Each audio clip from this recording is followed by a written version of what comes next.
আপনারা জানেন আসলে বাইরে যাওয়ার কথা ছিল, কিন্তু সে তো এখন অনেকটা বড় হয়ে গেছে, তার মনের ভাব বহিঃপ্রকাশ বলতে পারেন।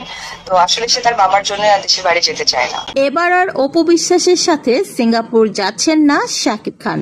কিছুদিন আগেই অপু বিশ্বাস জানিয়েছিলেন আব্রাহাম খান জয় এবং শাকিব খানের হাত ধরে তিনি সিঙ্গাপুর যাচ্ছেন, কিন্তু সেই যাত্রা শুরুর আগেই ইতি টানতে হয়েছে অপু বিশ্বাসকে।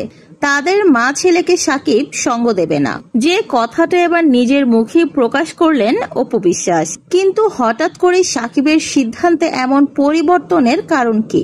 নাকি আলোচনায় থাকতে শাকিবকে নিয়ে সেদিন মিথ্যে কথা বলেছিলেন অপু বিশ্বাস? বিস্তারিত জানতে সম্পূর্ণ ভিডিওটি শেষ পর্যন্ত দেখুন। শাকিবের পাশে বুবলিকে দেখেও হতাশ হয়নি অপু বিশ্বাস, উল্টো শাকিবকে নিয়ে সিঙ্গাপুর যাওয়ার কথাটি জানিয়ে নতুনভাবে আলোচনায় এসেছিলেন তিনি। সারপ্রাইজ হিসেবে অপুর এই কথাগুলোই গ্রহণ করেছিল দর্শকরা, কিন্তু তারপরেই আরেকটি ভিডিও চিত্র সকলকে সারপ্রাইজ করেছেন ভীষণভাবে, যেখানে বলতে শোনা যায় অপু বিশ্বাসকে, আমাদের বাইরে যাওয়ার কথা ছিল, কিন্তু বাবা শাকিব খানকে ছেড়ে ছেলে আব্রাহাম খান জয় যেতে চাচ্ছে না, কেননা বাবাকে ছেড়ে দীর্ঘদিন সে দূরে থাকতে পারবে না, তাই তাদের এবারের যাত্রাও হচ্ছে না।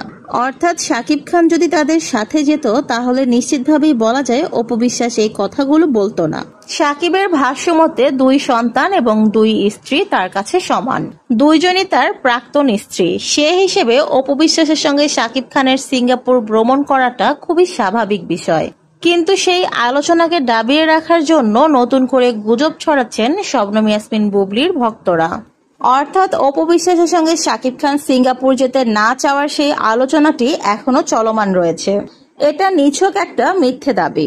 যেই ভিডিওটি এখন সোশ্যাল মিডিয়ায় ঘুরে বেড়াচ্ছে সেই ভিডিওটি আরো অনেক দিন আগের ভিডিও, আর সেই ভিডিওকেই কাজে লাগিয়ে অপু বিশ্বাসের নামে এসব বলে বেড়াচ্ছেন বুবলি ভক্তরা। তো ভিউয়ার্স, এই বিষয়ে আপনার যদি কোনো মন্তব্য থাকে কমেন্ট বক্সে জানিয়ে যেতে পারেন।